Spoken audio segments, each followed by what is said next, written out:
Sering merasa lelah meski sudah duduk diam seharian? Dari di keyboard bergerak cepat, sudah berapa banyak notifikasi yang kayaknya terus mengintai? Jadi, kita semua berada di titik yang sama, di mana setiap detik terasa seolah dunia sedang berlari dan kita hanya bisa mengikuti. Tidak jarang kita terjebak dalam siklus pekerjaan tanpa henti, seolah setiap pesan dan tugas yang masuk adalah sebuah tantangan baru.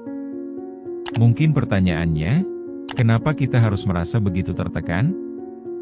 Bahkan saat kita hanya harus menampilkan status online di dunia maya. Nah, saatnya kita mengupas lebih dalam. Bagaimana bisa dunia digital yang seharusnya mempermudah hidup kita justru menjadi sumber kelelahan yang tak berujung? Mari kita telusuri sejarah teori kelelahan digital. Apa yang sebenarnya terjadi pada diri kita? Apa saja yang bisa kita pelajari dari pengalaman ini? Yuk, masuk ke pembahasan pertama yang juga bakal meredakan sedikit ketegangan di kepala kita. Chapter 1, Pengantar Kelelahan Digital. Di era serba cepat sekarang ini, sepertinya kita diwajibkan untuk selalu on, selalu siap merespons. Pernahkah kamu merasakan dari yang bergetar saat menunggu notifikasi?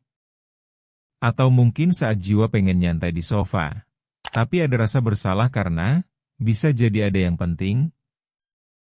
Seakan dunia digital ini membentuk kita menjadi robot yang bergerak tanpa henti.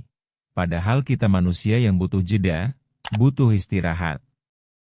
Nah, penelitian menunjukkan dan data mengatakan bahwa kelelahan digital ini dimulai dari kebiasaan kita yang tidak sehat.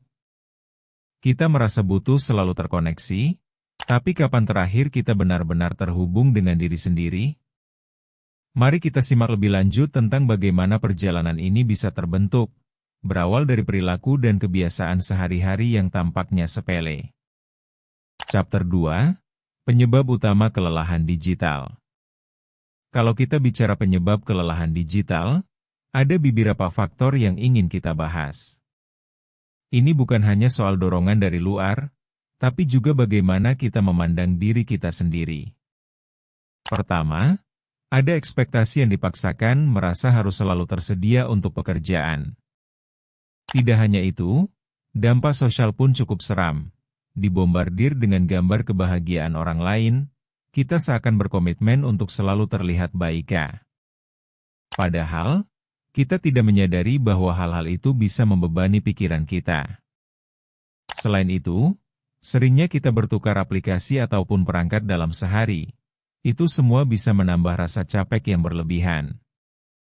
Mungkin kita butuh untuk beristirahat dari layar dan menemukan cara baru yang lebih sehat untuk berinteraksi. Pendidikan tentang batasan penggunaan teknologi bisa jadi langkah awal untuk menciptakan keseimbangan yang lebih baik dalam hidup kita. Chapter 3, Dampak Kelelahan Digital pada Kesehatan Mental.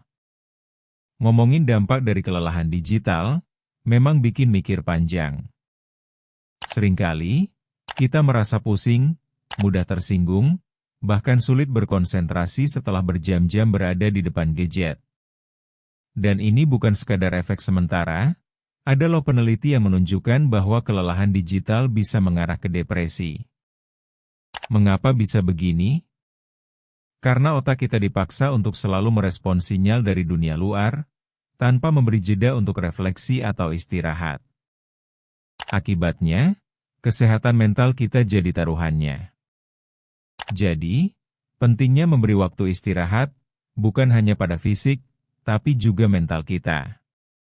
Cobalah untuk mengurangi penggunaan gadget di malam hari, dan lihat perubahan yang terjadi pada diri kita. Semua butuh proses, dan sama seperti otot yang bekerja, pikiran juga butuh dilatih untuk beristirahat. Chapter 4, Solusi Mengatasi Kelelahan Digital. Dan berikut adalah beberapa solusi praktis yang bisa membantu mengatasi kelelahan digital ini. Pertama, buatlah batasan waktu penggunaan gadget. Misalnya, tentukan waktu tertentu ketika kamu tidak boleh lagi melihat layar. Kedua, luangkan waktu untuk beraktivitas di luar ruangan. Udara segar dan sinar matahari bisa membantu menyegarkan kembali pikiran yang lelah. Ketiga, ajak diri untuk latihan mindfulness atau meditasi. Ini bukan hanya untuk mengisi waktu, tapi juga merestorasi kembali fokus kita. Keempat, cobalah untuk tidak membalas pesan seketika. Beri jeda untuk diri sendiri. Terakhir, sesekali, unplug dari dunia digital dan nikmati momen yang ada di sekeliling kita. Dengan menerapkan langkah-langkah ini, diharapkan kita bisa mengurangi dampak kelelahan digital yang berkelanjutan. Chapter 5, Refleksi Akhir, Merangkul Keseimbangan. Akhirnya, kita sampai pada kesimpulan yang penting. Dalam hidup yang serba digital ini, keseimbangan adalah kunci utama. Kelelahan digital bukan sekadar masalah teknis, tapi lebih kepada ketidakmampuan kita untuk beradaptasi dalam dunia yang berubah begitu cepat. Cobalah untuk merenung sejenak, apakah kita sudah memberi cukup ruang bagi diri sendiri untuk beristirahat? Atau justru kita mewajibkan diri selalu berada dalam mode siap? Dengan merangkul keseimbangan, kita bukan hanya melindungi diri dari stres, tapi juga menghidupkan kembali semangat dan kreativitas yang mungkin selama ini terpendam. Jika kita bisa melangkah ke area yang lebih sehat dalam penggunaan teknologi, hidup kita pasti akan lebih bermakna. Jangan lupa untuk follow Memoria dan siapkan diri kamu untuk diskusi lebih dalam tentang topik-topik yang lain. Karena setiap hal punya asal.